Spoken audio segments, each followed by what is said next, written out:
Hello, my name is Sabrina Martinez, and today we're going to be digging into the crisis response after Anthem Inc.'s data breach. So first, a quick overview of events. On January 29th, 2015, Anthem Inc. discovered a massive data breach of their systems. And so by January 30th, they had contacted the FBI. They had hired, outsourced a cybersecurity firm to do private investigations or separate investigations to find out what the issue was and solutions, of course. So by February 4th, 2015, they had created a whole new website in reference to this crisis, to this situation. On that website, we had a letter from the CEO. We had also information behind a hotline to ask more questions and a frequently asked questions. And so to access this website, they also added a widget to their homepage of their regular website so customers could quickly access this information source. And so by February 5th, those frequently asked questions had been completely updated. And by between February 5th and February 6th, the media coverage behind this was incredible. It was enormous, and it's something that we saw both positive and negatives, and we'll look more into. By February 10th, they had a whole system set up for credit repair, identity theft repair, as well as just credit monitoring in general, complimentary for affected customers. So here's a quick table of contents of the main sections we'll go over. And so ground zero. Anthem Inc., which now goes by Elevated Health, was and still is one of the largest health insurers in the country. Currently, they manage 50 million customers. At the time, they did have closer to 60 to 70 million customers, and they were the second largest in the nation. And in 2015, hackers with foreign ties breached their systems, and the data of about 80 million people was put at risk. This included current and previous customers and employees. And so some of that compromised data was social security numbers, birthdays, addresses, emails, employment information, and income data. And so the first step Anthem took before they publicized anything was contact the authorities, being legal authorities such as the FBI and authorities on the subject matter, Mandiant, which is a cybersecurity firm. And so while they were eventually mandated to report this anyway, they did report it much ahead of time than was actually necessary. And so why this matters is they actually were setting themselves up for a recovery, and they were setting a precedent for when they did go public of we already contacted the authorities, we're doing this in a respectful way, we're taking responsibility, and we have our customers best interests at heart, which is why we contacted the authorities first and foremost. And of course they would be doing their separate investigations, and Mandiant in particular, a foremost cybersecurity firm, which would find the weaknesses and also provide solutions. And so here's a quote from a press release from the desk of the CEO. And so he says, Anthem immediately made every effort to close the security vulnerability, contacted the FBI, and began fully cooperating. We also retained Mandiant, one of the world's leading cybersecurity firms, to evaluate our systems and identify solutions. And so as soon as this news broke, it broke on the night of February 4th, and the team had actually willingly come forth with this information to the Wall Street Journal. So it wasn't a leak, and it was a controlled release of the information. And so a number of local and national newspapers picked it up immediately. By the next morning, essentially any self-respecting news source had reported on it. And so we'll see here, like we mentioned, by February 5th in the morning, every self-respecting news source had reported on this, given an analysis or even opinions on the situation. And of course, comparing it to previous data breaches of other companies of this magnitude. In this case, it was the third most affected population in a data breach so far. And so one thing we saw was, of course, a lot of criticism behind the procedures that Anthem had in place that allowed this to happen. Notably, encryption systems that were not up to date. And so that's something they would have to deal with, this blowback. However, we did see some occasions where people were already putting some respect onto how Anthem had approached the release of this information and had even approached how they're handling the situation. And so you do see here from a different news source, Dark Reading, and it is a technology oriented website. And so they right out the gate say it is rare and perhaps unprecedented move for a large company to have reported the data breach to authorities, to the media, and to the individuals whose data was stolen well before they were legally obligated to do so.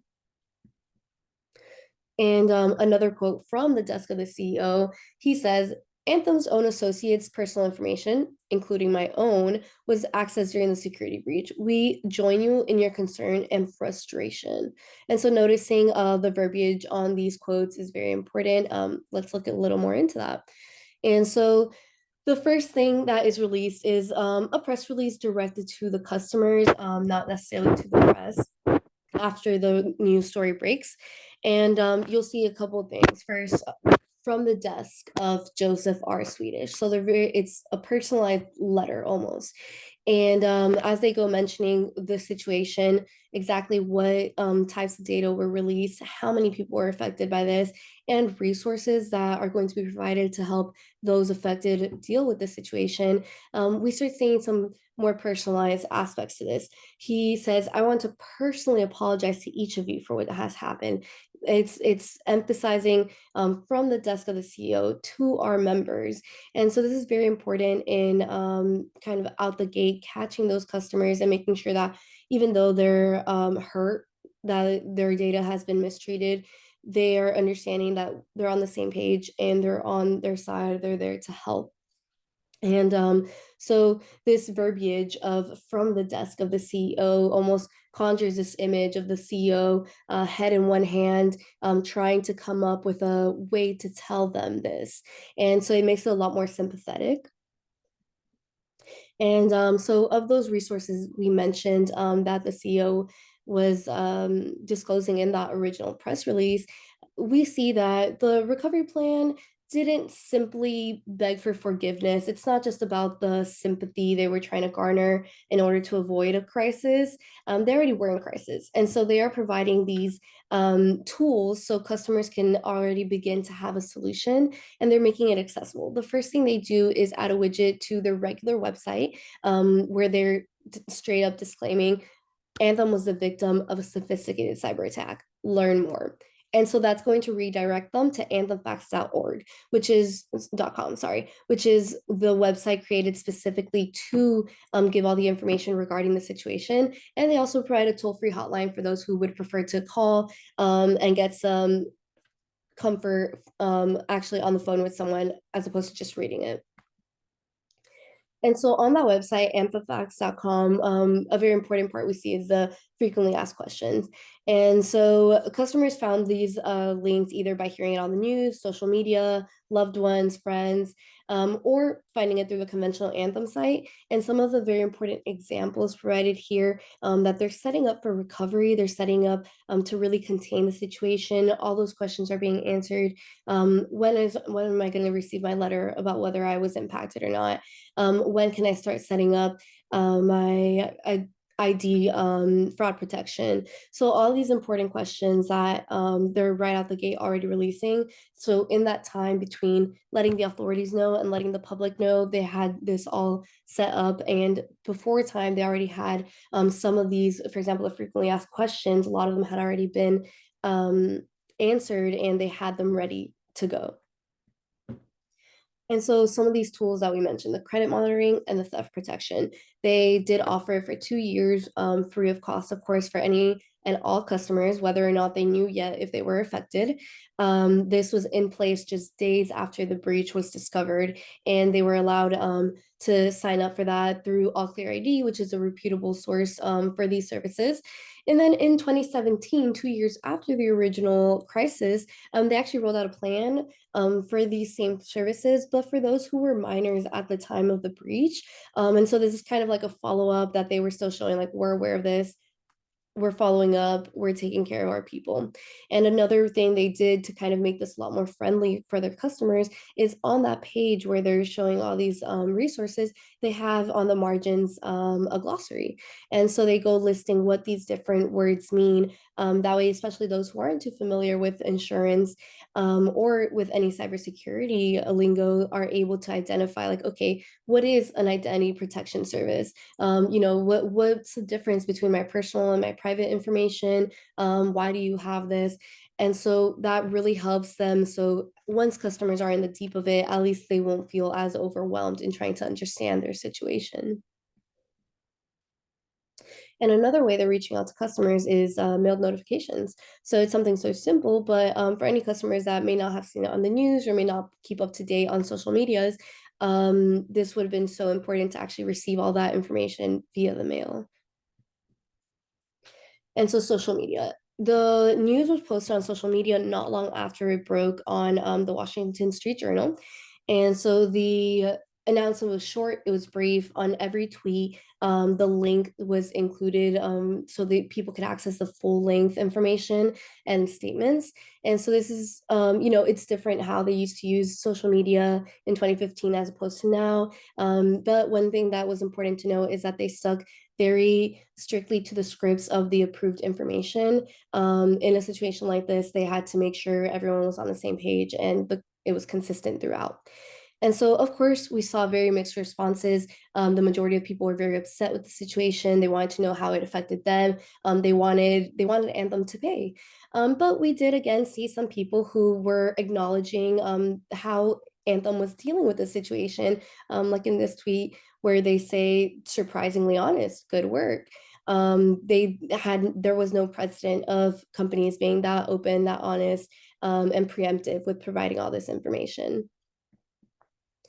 So another area of our stakeholders, the investors, those that had a monetary stake in the company. And so in the week following the crisis, we actually see the Anthem stock go up in price. There was a brief dip and then it would skyrocket, and it to this day continued increasing to a point that had never been previously seen before. And so while the volume decreased at first, meaning less people were trading the stock, there was a segment of investors that continued investing and wanted to buy because they saw, okay, this is a moment of weakness for the company. I'm going to buy in now. And they had faith that it would increase.